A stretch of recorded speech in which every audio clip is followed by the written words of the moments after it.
목을 나가지 읽도록 하겠습니다. 시작. 이 말은 단순히 책을 많이 읽고 정보를 많이 아는 것을 의미하지는 않습니다. 이것은 지식을 활용해서 삶을 변화시키고 세상을 바꿀 수 있다는 의미에 가깝습니다. 이 말은 프란시스 베이컨이 한 말인데, 그는 영국의 철학자이자 정치가이자 그리고 근대과학의 아버지라고 불리는 사람입니다. 그는 단순한 논리적 사고가 아니라 실험과 경험을 통해서 지식을 얻어야 한다고 주장했습니다. 그래서 현대 과학의 연구의 기초를 그가 쌓았습니다. 베이컨이 보는 지식은 단순히 머릿속에 저장되는 지식이 아닙니다. 이 지식을 통해 실제 세상을 변화시키는 도구가 되어야 한다고 보았습니다. 이런 과정을 통해 국가와 사회가 발전할 수 있다고 믿었기 때문입니다. 우리가 대부분 알지만 법을 우리보다 더 많이 배운 사람은 그 법을 자신만을 위해 쓰지 않습니다. 그 법을 통해 누구를 변호한다든가, 그 법을 통해 범죄인을 확정한다든가, 그 법을 통해서 사회에 공의와 정의를 실현하기 위해 판결을 내리기도 합니다. 우리의 지식이란 이처럼 사회에 영향을 끼치는 거여야 한다, 이런 말이죠. 이처럼 그렇다면 우리가 예수를 안다는 지식 말이에요. 하나님을 안다는 지식이, 예수를 안다는 그 지식이 단순히 내 마음을 위로하거나 혼자 형통하거나 그렇다면 참다운 지식이 아니다, 이런 말이죠. 우리가 예수를 안다는 것은 실제 내 삶 가운데 변화를 주는 거예요. 나와 관련된 사람들의 변화를 일으키는 것이고, 내 소속된 그 공간과 내 소속된 소속 집단의 가정, 직장, 사회, 여러분의 공동체, 교회의 변화를 초래할 때 예수를 안다라고 하는 것입니다. 하나의 지식을 머릿속에 저장해 둔 채 그 저장된 지식으로 우리가 좋은 직업과 부와 명예 얻을 수 있습니다. 그러나 그것은 개인을 위한 것뿐이지 우리가 아는 것이 힘이다라고 말했던 취지와는 전혀 다른 것이고, 하나님을 아는 것과도 전혀 다른 것입니다. 진정한 지식은 세상에 영향을 주는 것입니다. 지식인이라 하면 국가와 사회에 바른 영향을 주어서 변화를 끼치는 것입니다. 지식 저장인과 지식인은 다른 거예요. 대부분의 사람은 지식 저장인입니다. 지식만 저장하고 있습니다. 나 하나, 내 가정, 나 하나만을 위해서 그걸 사용해서 퍼서 쓰는 것입니다. 내가 저장한 지식을 퍼가지고 나 하나를 위해서 쓰는 거예요. 그러나 지식인은, 지식 저장인과 지식인은 하늘과 땅의 차이입니다. 오늘날 많은 사람들의 대부분이 지식 저장인이 되려고 합니다. 얼마나 많은 지식을 저장해 주었냐에 따라 개인과 가정의 삶이 달라진다고 보기 때문에 맞습니다. 그렇습니다. 남들보다 더 많은 지식을 저장하고 쌓아두고 그걸 위해서 하루하루 땀을 흘리게 됩니다. 생활의 변화를 목표로 삼고, 성공을 목표로 삼고, 남들보다 더 나은 삶을 목표로 삼고 일평생을 살아갑니다. 그러나 이 역사는, 교회의 부흥은, 가정의 참다운 변화는 지식 저장인이 아니라 소수의 지식인을 통해 역사가 발전했습니다. 문명이 발전했습니다. 과학이 발전했습니다. 가정이 변화되었고 교회가 부흥되었다, 이런 말이죠. 앞으로도 동일하게 그럴 것입니다. 세상은 그 소수의 사람들의 이름을, 그 사람들을 기억하는 거예요. 지식 저장인이 아니라 지식인을 기억하는 것이, 여러분들이 아는 사람들을 보면 다 지식 저장인이 아니라 지식인이에요. 이들이 많이 배운 것이 아니라 많든 적든 배움을 가지고 세상을 변화시킨 사람들이 여러분이 아는 책에 나온 인물전에 나오는 사람들입니다. 그런데 국가와 사회 작게는 가정의 변화를 위한 참 지식, 가장 근본적이고 복된 지식이 여기 있습니다. 3절을 다시 한번 읽도록 하겠습니다. 시작. 영생은 곧 유일하신 참 하나님과 그가 보내신 자 예수 그리스도를 아는 것입니다. 자, 빨간 것만 읽겠습니다. 시작. 영생은 뭐 하는 거예요? 아는 것이라는 거예요. 신앙생활의 긍정의 목표는 영생입니다. 우리가 이 땅의 소망을, 그가 기껏 100년이에요. 어제 장례식장에 갔다 왔어요. 문산 쪽에 갔다 왔습니다. 멀잖아요. 갔다 왔는데 문산에 어제는 가니까 날씨가 춥지는 않아요. 그래서 야, 문산이 이 정도면 서울에 오니까 서울이 더 추운 것 같아.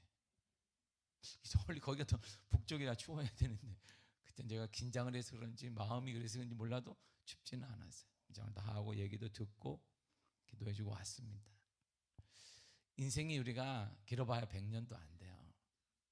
100세 인생이라 좀 100세를 산 사람도 주위에 흔치 않습니다. 그런데 우리에게 소망이 있는 것은 뭐냐? 영원한 곳이 있는 거야. 그래서 우리는 소망이 있는 거기서 천국에서 만나볼 수 있기 때문에, 천국에서 만날 소망이 있기 때문에. 제가 미국에 가자마자 저희 아버님이 3개월 후에 하늘 날아가셨어요. 마음이 너무 아팠습니다. 내가 좀 더 이게 우리 아버지가 원했던 게 2가지였어요. 저희 아버지 박사 학위를 따는 것과 아들을 낳는 거였어요. 근데 임신을 했어요. 우리가 임신을 했어요. 그런데 미국은 아주 좀 냉철해요. 가자마자 girl 딱 그러는 건데 what? 그랬더니 girl no. 다시 한번 검사를 하더니 no is girl 그러는 거예요. girl? yes. 그럼 참 좀 이따 얘기하면 되는데 이 사람도 바로 얘기해. 딸이네 그냥. 좀 기대감도 있고 막 이래야 되는데 전 이거보다 우리 아버지가 이 소리를 듣고 싶었던 거예요. 왜? 아들이 되면 또 목사가 되겠구나 해서. 우리 아버지가 그걸 몰랐던 거예요. 여자 목사님이 많다는 거 몰라가지고 그때는 흔치 않아가지고 그래서 제가 참 얘기를 못하고 있었어요. 이게 아버지가 좀 아프지 상태인데 내가 거기다 대고 그래서 좀만 기다려주세요 아버지. 통화하면서 많이 보고 싶다 그랬는데 좀만 기다려요 아버지. 아버지가 원했던 박사학위도 따고 셋째도 내가 데리고 가겠다. 알았다. 그냥 돌아가셨거든요. 근데 소망이 있는 것은 그거예요. 하늘나라에서 볼 거니까. 이 땅에 고생 많이 했지만 하늘나라에 고생이 없으니까, 아픔도 없으니까. 이게 영생이란 말이에요. 그래서 신앙생활의 긍정 목표는 영생, 영원히 사는 것입니다.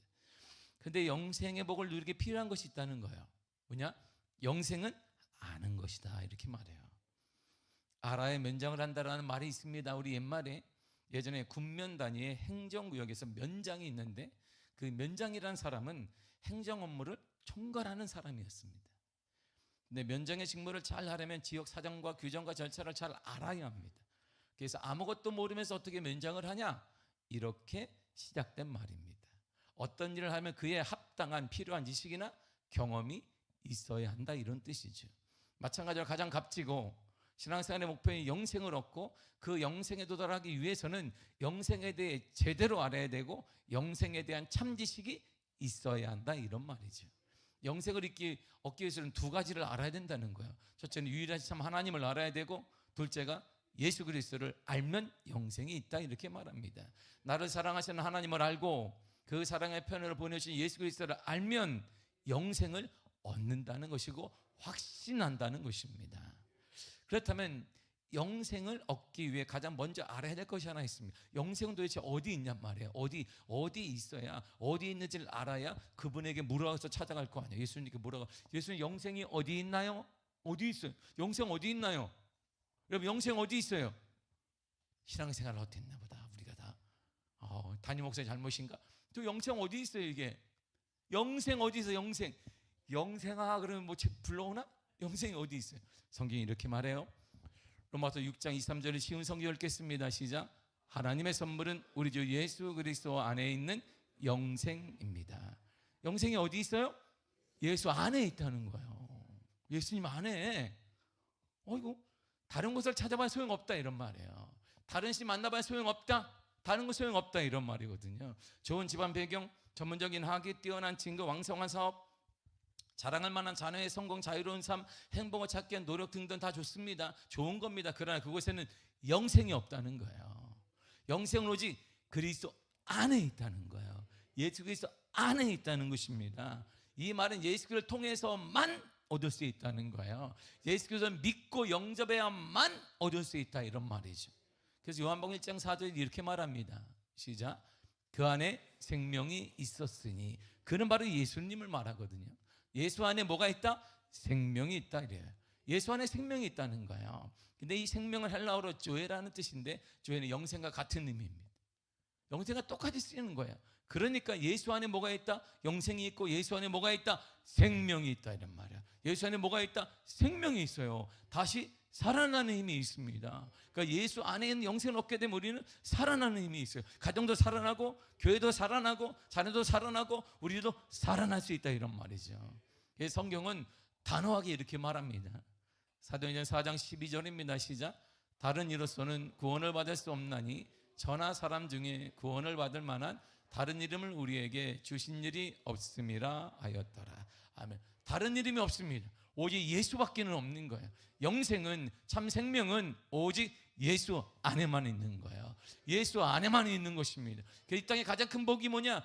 예수를 믿는 사람, 예수를 영접한 사람인 것이에요. 영생을 얻는 비결은 예수 외에는 아무것도 주신 적이 없습니다. 우리 가정이 회복되는 길, 우리 사업체가 회복되는 길, 교회가 부흥되는 이 길은 여전히 존재한다, 이런 말. 세상이 아무리 혼란스러워도, 정치적 혼란이 있다 할지라도, 경제가 어렵다 할지라도 우리 안에는 생명이 있습니다. 예수를 꽉 잡아야 그럴수록 그 살아남이 있는 거예요. 두 번째로 영생에 대해 알아야 될 것은, 영생은 하나님의 선물이라는 거예요. 선물은 내가 노력해서 얻는 거 아니잖아요. 내가 노력해서 얻었다 그러면 대가라 그래요. 노동의 대가, 노력의 대가라 그럽니다. 그거. 근데 우리가 점심 먹잖아요. 점심을 먹어요. 이렇게. 예배 끝나고 점심을 먹. 맨날 내가 어제도 내가 4층에 있는데 그냥 계속 냄새만 올라와. 뭘 때문에? 내가 교육자는 4층에 뭐 한대? 뭘 했는데 냄새만 내 방으로, 식당에 발에 미치니까 내 방 냄새만 올라오지 음식은 하나도 안 올라와. 냄새와 음식 같이 올라와야 되는데. 그래서 내가 궁금해가지고 교육자, 누가 왔나 봐. 그러니까 예, 준비하는 것 같습니다. 뭘 준비하는지 물어볼 수도 없는데 참 냄새는 계속 올라와서 옷에만 냄새 배기고 먹은 건 하나도 없고.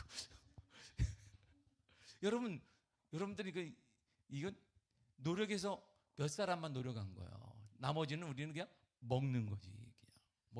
그걸 먹기 위해서 내가 노력하는 게 이렇게 걸어 올라가는 거지. 한층 엘리베이터 타고 가면 되지만 없어요. 그게 선물이에요. 그냥 드세요 그러는 거예요. 돈을 받는 것도 아니고 그냥 마음대로 드세요 이렇게 해서. 두 그릇 먹어도 절대 눈치를 주지 않습니다.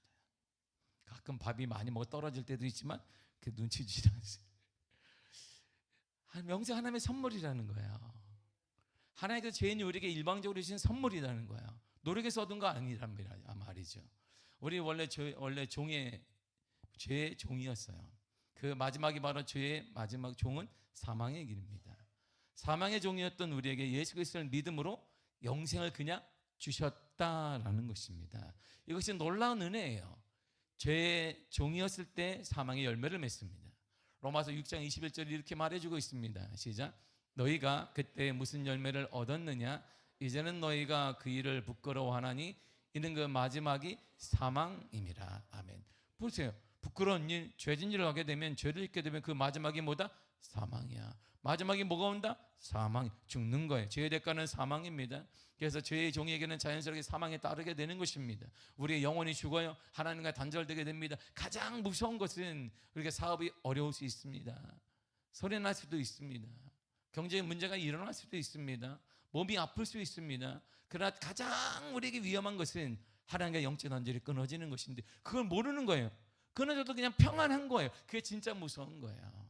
그것이 아무런 감각이, 영적 감각을 상실해버린 것입니다. 이게 가장 무서운 현상이에요. 영적인 사망, 이거에 따라 육의 사망이 오게 되고, 거기에 따라 전체적으로 영혼이 잘된 것이 범사가 잘되고 강간 은혜가 하나씩 사라지게 되는 것입니다. 그럼 영이 깨어나야 돼요. 세 번째로 알아야 될 것은 영생을 가진 자는 새 사람이 되었다라는 것이에요. 에베소 4장 21절 24절 이렇게 말합니다. 시작.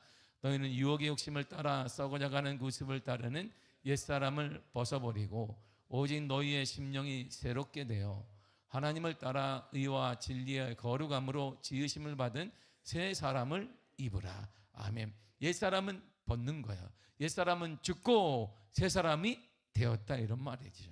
예수 안에 영생을 가진 자, 예수 안에 있는 영생을 가진 자는 더 이상 죄의 노예가 아니다, 이런 말이에요. 생명의 노예가 되어 있어요. 생명의 집합소가 되었고 생명의 지배받는 자가 되었다, 이런 말입니다.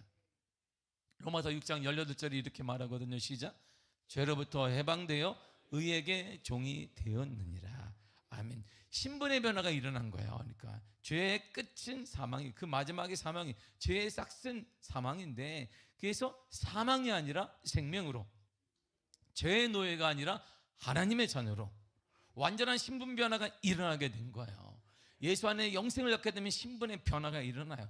하나님의 것이 내 것이 된단 말입니다. 하나님의 믿음이 내 믿음이 되기 때문에 이 시대에 아무리 어렵다 하나 하나님의 자녀, 하나님의 사람들에게는 절대 영향받지 않는 은혜가 있게 되었단 말입니다. 이제 우리는 더 이상 죄의 종이 아닙니다. 죽고 멸망하는 자가 아니다, 이런 말이죠. 이제 우리는 의의 종과 생명의 종이 되었습니다. 어떤 문제를 만나도 그것이 우리를 꺾지 못합니다. 문제와 고통이 따르죠. 그런데 그 문제와 고통은 우리를 성숙하게 하고 다듬는 거예요. 더 좋은 제목으로 만들어 줄 것입니다. 그러므로 걱정하지 말고 염려하지 마시기를 바랍니다. 하나님께서 주신 선물을 받고 누리는 거예요. 감사하며 사시기를 바랍니다. 어떤 환경 속에서도 감사하시기를 바랍니다. 그렇다면 이제 영생을 가지고 계시면 예수님을 이제 알아야 되거든요. 다시 한번 3절을 읽겠습니다. 시작. 영생은 곧 유일하신 참 하나님과 그가 보내신 자 예수 그리스도를 아는 것입니다. 아멘. 신앙생활이 뭐냐면 결국은 믿음 생활을 한다, 이 말은 예수를 안다, 이런 뜻이에요. 예수님은 하나님이 보내신 자예요. 이렇게. 그래서 2000년에 하나님이 가라 해서 이 땅에 입고 왔어요. 우리의 육신에 입고, 육신을 입고 오셨습니다. 하나님은 이 세상에 목적이 있어서 그분을 보냈어요. 하나님과 같은 본체이신 그분을 이 땅에 보내신 것은 하나님이 가신 분명한 목적이 있는 거예요. 그 목적이 예수라는 이름에 딱 기억에 적용이 되고 있는 거예요. 예수라는 이름. 여러분들 이름에도 다 뜻이 있단 말이에요. 그렇죠? 저의 이름에도 뜻이 있습니다. 제 아버지가 저를 낳고 우리 아버지가 이름을 지어주셨어요.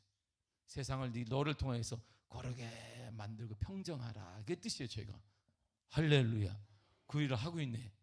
할렐루야. 아니라고 한 사람도 몇 명 봤는데 다 뜻이 있어요. 예수님에도 뜻이 있습니다. 마태복음 1장 21절에 이렇게 말해요. 시작. 아들을 낳으리니 이름을 예수라 하라. 이는 그가 자기 백성을 그들의 죄에서 구원할 자이심이라. 아멘. 예수란 뜻이 여기 나오잖아요. 예수님은 뭐 하시느냐? 그러면 자기 백성을, 예수를 믿는 자들을 죄에서 구원할 자, 이게 예수님의 뜻이에요. 그 목적을 위해 하나님이 예수님을 보내신 거예요. 우리의 근본의 실패와 좌절과 염려와 우울과 모든 것들은 죄의 결과인데 그 죄를 끊기 위해 예수님을 보냈다, 이런 말이죠. 다시 성경은 예수님이 오신 목적을 선명하게 보여주고 있습니다. 누가복음 19장 10절입니다. 시작. 인자가 온 것은 잃어버린 자를 찾아 구원하려 함이라. 아멘. 구원하기 위해서, 잃어버린 자를 구원하기 위해서 오셨습니다. 예수님을 알고 그를 믿는 것이 바로 믿음이고 복음입니다. 그런데 실생활에서 예수님 알기가 참 쉽지는 않아요. 예수님이 알기만 하면 분명 구원받고 역사가 일어나고 기적이 일어나고 치유가 일어나고 삶의 변화가 일어나는데 쉽지가 않습니다. 지식이 낮고 가난한 사람도 아는 예수님을 유식하고 부한 사람이 모를 때도 있고 반대로 그럴 때도 있습니다. 예수를 아는 것이라는 왜 그럴까요? 지식이 아니기 때문에요. 지식 저장이 아니기 때문입니다. 예수는 지식으로 아는 것이 아닙니다. 그러다 경험으로만 아는 것도 아닙니다. 우리가 예수를 아는 것은 전적인 하나님의 은혜로 아는 거예요. 그래서 은혜를 받아야 되는 거예요. 그래서 은혜 아니면 살아갈 수가 없네. 은혜 아니면 모르는, 내가 노력해서 몰라요. 많이 배워서 몰라. 못 배워서 그것도 아니에요. 전적인 하나님의 은혜를 받으면 예수를 알게 돼요. 은혜가 딱 오는 순간 우리가 감당할 수 없는 눈물이 막 쏟아져. 내가 이런 자였구나. 이런 모습이었구나. 내가 선한 사람인 줄 알았는데, 난 선한 사람, 제가 선한 사람인 줄. 제가 어릴 때 뭐 태어나자마자 작은 목사처럼 살아서 아버지가 저를 목사처럼 키워가지고 배고파도 목사 자녀는 말하면 안 된다라고 얘기했고, 배고파도 네가 암만 며칠을 굶어라도 거기 절대 가지 마라. 네가 막 막 먹을 것 같으니까 난 먹지도 않았어요. 그래서 정말 초등학교 때 이 아버지가 가르치고 순대도 먹지 마라. 그 맛있는 순대를 대학교 와서 몰래 먹었어요. 왜? 그거는 피채 먹지 말라 그래가지고 피 있나 난 모르는데 너무 먹고 싶어. 대학 친구들 가가지고 이렇게 먹으면 그때 신천지 안 되는데 이야 새로운 세계를 본 거. 이렇게 맛있는 건 우리 아버지가 혼자 먹으려고 나한테 먹지 말라 그랬나? 그렇게 살았어요. 저는 함부로 욕도 하지 말아라. 네 감정 표현하지도 말아라. 힘들다고 누구에게 호소하지도 말아라. 저는 그렇게 살았어요. 그래서 제가 초등학교 때 계속 이렇게 자랐기 때문에 제가 의인인 줄 알았어요. 저는 이게 딱. 그리고 지식에 제가 충만하기 때문에 우리 전사님이 좀만 실수하면 전사님이 성경을 잘 모르는 것 같다고 내가 그냥 그것 때문에 저를 전사님 보시고 아니야. 우리 전사님 저보고 설교하다가 아닌가 보다 막 이렇게 했단 말이에요. 그때 내가 회개하나 혼났어. 나중에. 근데 내가 예수를 만난 다음에 중1 때 예수님을 깊이 만났어요. 중2가 넘어가면서 학교를 자퇴하고 주님을 깊이 만난 다음에 얼마나 많이 울었는지 몰라. 내가 죄인이구나. 은혜를 받아야 알아요. 예수님은 지식으로 아는 게 아니라 은혜를 받아야 합니다. 우리가 예수를 아는 건 순전한 하나님의 은혜예요. 세상에는 복이 많습니다. 사람들 그 복을 찾느라고 동분서주하고 살아갑니다. 그런데 복은 그렇게 해서 얻어지는 것이 아닙니다. 복 중에 가장 큰 복은 예수를 아는 거예요. 예수를 지식으로 경험으로 삶을 변화시킴으로 예수를 아는 것이고, 더 큰 복이 뭐냐? 예수를 알게 하는 거예요. 아이들이 가장 어릴 때 부모들이 예수를 알게 해줘야 됩니다. 그래서 어떤 유산보다 낫고 어떤 큰 유산이고 가장 복된 명문가를 만드는 하나님의 놀라운 축복의 선물이 되는 것입니다. 왜 예수를 알게 해주는 것과 예수를 믿는 신앙을 전수하는 것이 가장 큰 복일까요? 로마서 6장 2, 3절을 쉬운 성경으로 다시 한번 읽겠습니다. 시작. 하나님의 선물은 우리 주 예수 그리스도 안에 있는 영생입니다. 아멘. 예수 안에 영생이 있기 때문이에요. 예수 안에 생명이 있기 때문입니다. 영생적 영원히 사는 생명력은 예수 안에만 있습니다. 힘들 때 있습니다. 너무 힘들어서 생사의 기로에 서 있을 때 고민할 때도 있습니다. 그러나 영생을 가진 예수님을 믿는 사람은 생명력이 있습니다. 다시 도전하게 되고 일어나게 되고 힘을 내게 되고 기도하게 되고 시작할 수 있는 힘을 하나님이 허락하여 주신다라는 것입니다. 그런 예수님을 가진 자는 가장 복된 사람이에요. 그러나 그보다 더 복된 사람은 그런 예수님을 자녀들에게, 다음 세대에게, 이웃들에게 전해주는 사람입니다. 다시 말하지만 부모가 아이들이 아주 어릴 때 예수를 확실하게 믿게 해주고 알게 해주었다면 그 부모는 부모 역할을 다 한 것입니다. 나머지는 하나님이 그 아이를 인도해 가시기 때문입니다. 부모가 재산을 많이 물려주면 다 되는 것으로 아는데 재산보다 더 중요한 게 뭐냐? 물질의 주권자이신 예수를 알게 해주는 것. 예수를 알게 해주는 것입니다. 그것이 얼마나 큰 재산인가는 우리가 더 힘이 없고 사회생활을 못할 때가 더 자녀들이 자리를 잡을 때쯤에 우리는 그때 늦게 알게 돼요. 아이들이 세상을 살아가는 동안 피부로 느끼며 살아가게 됩니다. 예수를 알고 믿는 것은 그만큼 중요한 문제입니다. 이 예수를 아는 일이 중요하다는 것은 살아가다가 결정적인 순간을 만날 때 사람들은 그때 깨닫게 되는 거예요. 근데 대부분의 그때가 늦을 때가 많아요. 그래서 극단적인 행동과 파괴와 자해 등의 끔찍한 일이 일어나고 있는데 그것은 소위 말하는 성공한 사람들도 예외는 아닙니다. 우리에게는 예수님이 필요해요. 우리 가정에는 예수님이 필요합니다. 우리 자녀들에게는 예수님이 필요한 거예요. 우리 교회에는 예수님이 필요하고 여러분들의 가정과 사업체에는 예수님이 필요한 것입니다. 예수를 믿는 자, 예수를 가진 자는 생명을 가진 자입니다. 그러므로 사랑하는 여러분들은 생명을 갖고 있는 거예요. 여러분은 영생을 가진 자들입니다. 여러분이 예수를 믿고 영접한 순간 바로 그 영원한 생명력을 선물로 하나님께 받았단 말입니다. 받을 것이 아니라 받았단 말입니다. 그러므로 의기소침해서 일어나야 되는 거예요. 세상이 흔들린다고 해서 흔들리지 말고 여러분 믿음으로 일어나시기를 바랍니다. 좌절의 늪에서 나와야 돼요. 우리는 아직도 한숨 쉬며 좌절에 빠진 사람들을 구해내야 되는 것입니다. 예수님이 여러분과 함께하여 주실 것입니다. 하나님께서 여러분들을 죄의 수렁에서 절망의 늪에서 다양한 문제 속에서 빠져나올 수 있는 길을 선물로 허락해 주셨습니다. 그분이 바로 예수 그리스도인 거예요. 그래서 인생에서 가장 중요한 것이 무엇이라고 믿는다면 당연히 예수님인 거예요. 예수를 믿는 것입니다. 온전히 믿는 거예요. 마음과 인과 뜻을 다해 온전히 예수를 사랑하는 것입니다. 사랑하는 거예요. 푯대이신 예수님을 사랑하는 것입니다. 내게 유익한 걸 다 버려도 예수만은 꽉 져야 되는 거예요. 그래서 우리 찬양할 때 주 예수보다도 귀한 것은 없네, 예수 밖에는 없네, 이 찬양 말이에요. 우리가 인생에서 반드시 꼭 알아야 될 것은 성경이 다시 한번 얘기합니다. 3절을 다시 한번 읽도록 하겠습니다. 시작. 영생은 곧 유일하신 참 하나님과 그가 보내신 자 예수 그리스도를 아는 것이다. 하나님을 아는 거예요. 하나님을 알아야 되잖아요. 하나님이 어떤 면을 알아야 될까요? 하나님이 우리가 계획을 하면, 뜻을 알면 돼요. 딱 보면 하나님이 이렇게 계획하시는구나, 하나님의 뜻이 이것이구나 알면 되는데 우리가 모를 때가 많아요. 근데 하나님의 계획은요 정해져 있습니다. 우리를 위한 하나님의 계획이 있어요. 여러분들 하나님의 뜻이 있습니다. 그걸 알면은 우리가 이렇게 살지는 않아요. 주님이, 하나님이 이렇게 말했어요. 내가 너희를 위한 계획이 있어. 내가 계획이 있어. 근데 왜 내 계획을 몰라주니? 왜 이렇게 사는 거야? 이렇게 하나님이 우리를 향해 계속 놓고 하는 거야. 내가 계획이 있다, 너를 향한 계획이 있는데 왜 그래? 이렇게 묻는 거예요. 예레미야 29장 11절입니다. 시작. 여호와의 말씀이니라 너희를 향한 나의 생각을 내가 아나니 평안이요 재앙이 아니니라, 너희에게 미래와 희망을 주는 것이니라. 아멘. 그래서 예레미야는 참 신기하잖아요. 지금 저럴 때 이스라엘은 바벨론 포로에 돼 있어요. 나라가 무너졌습니다. 되게 힘들 때예요. 정말 힘들 때 이제 노예 생활하고 있단 말이에요. 근데 노예 생활하는데 하나님이 내 계획은 이렇게 사는 게 아니야 이렇게 말하는 거예요.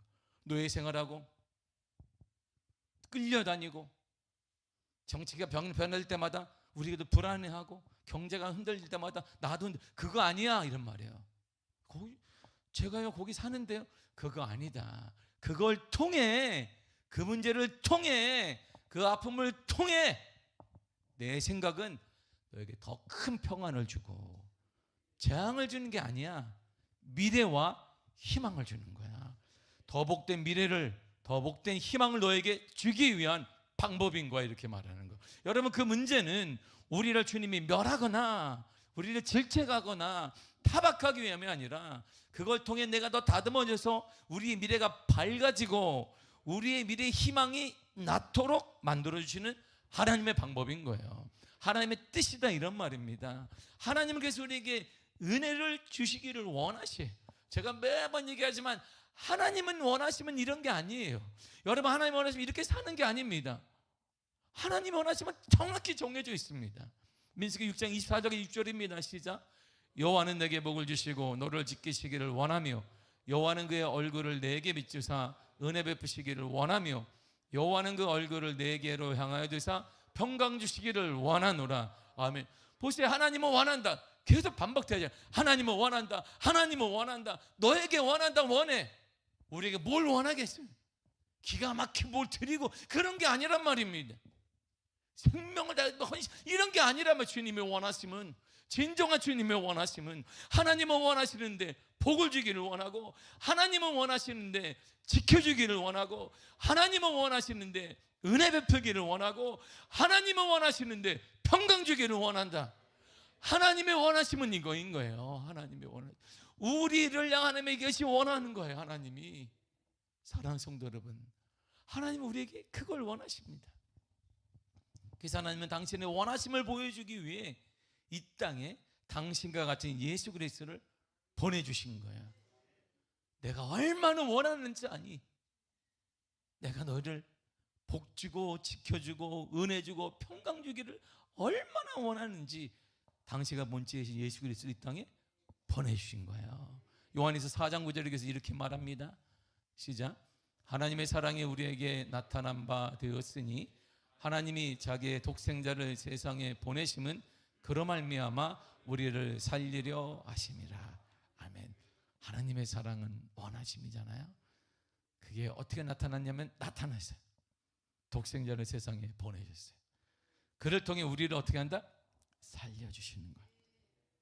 살려주시는 거예요. 하나님은 원하심을 이루시기에 예수님을 이 땅에 보내주셨습니다. 그분이 오신 거예요. 그분이 오셔서 하는 일이 뭐냐? 살려주시는 거예요. 지금도 그분을 살려주십니다. 지금도 그분을 살리기를 원하십니다. 여러분의 사업체를 살리기를 원하고, 자녀를 살리기를 원하며, 여러분의 배우자를 살리기를 원하고, 우리의 삶을 살리기를 원하며, 여러분들의 건강을 살리기를 원하고, 우리 교회를 살려주시기를 원한다, 이런 말이에요. 이게 하나님의 원하심이에요.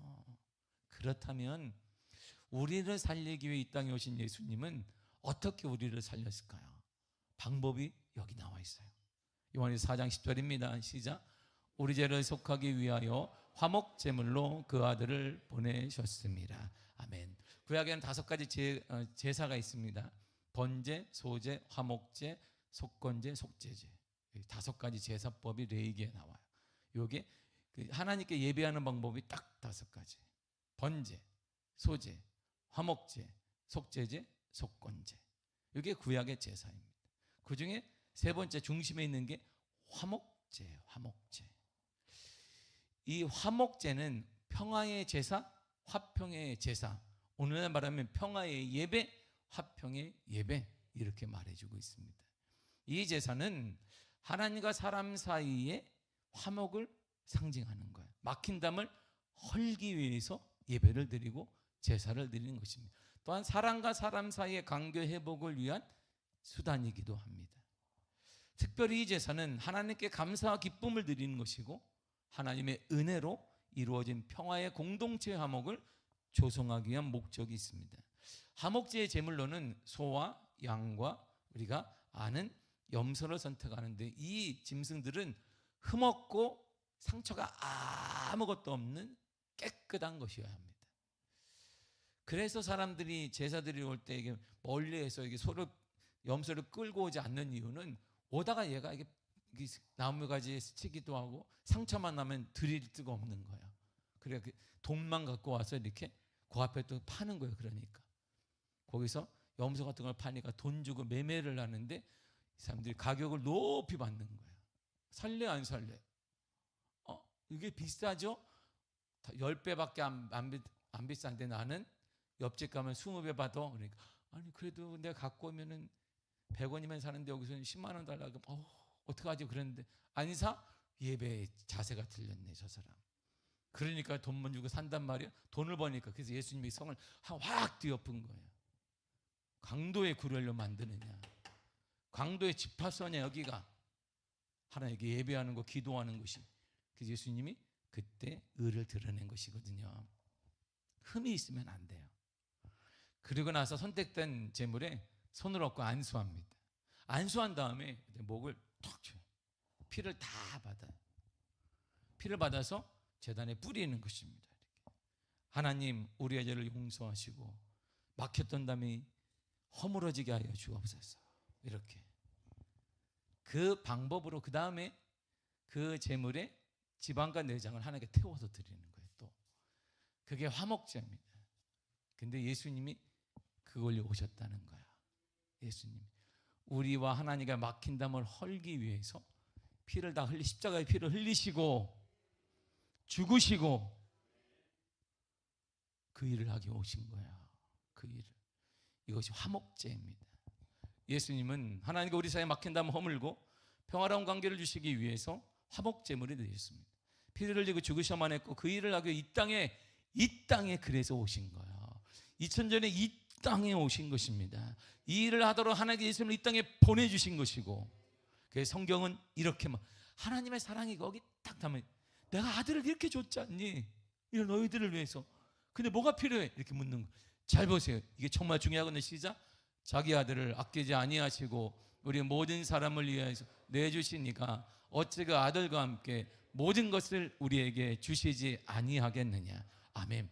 보세요. 하나님은 원하시는데 우리에게 복을 주기 원하고 지켜주기를 원하고 은혜 베풀기를 원하고 평강 주시기를 원하십니다. 근데 죄로 인해 하나님께 관심도 주지 않고 막힌 땀이 생기게 되니까 하나님이 먼저 움직여 열심을 품었습니다.